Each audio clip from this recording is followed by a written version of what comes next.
So, iskan natin. Yan, select brand. Enter. Okay. Tapos hanapin mo yung Suzuki. Ano sa LGB 700 ang gamit natin guys. Yan, enter. Communication, place, waiting. Yan, nakaw na susi. Ito na. Yan, red fault codes. Enter. No fault code. No fault code. So, mangyari guys, kita nyo naman, walang code lumawas pero merong problema. So, gagawin natin, i-manual natin yung sistema. So, sige, gagawin na yan. I-back ko na lang. Okay, so gawin natin, magmano-mano tayo. Vibrador, blood ping, error. Okay, so walang code lumabas. Ibig sabihin guys, mano-mano gagawin natin yung sistema. So, tatanggalin natin yung spark plug. Magpapalit tayo ng spark plug.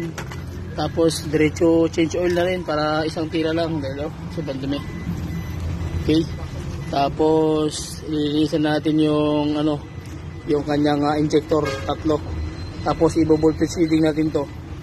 So, para makita natin ang problema. Okay. Tapos, yung air cleaner niya, gawin natin, hahangin na natin.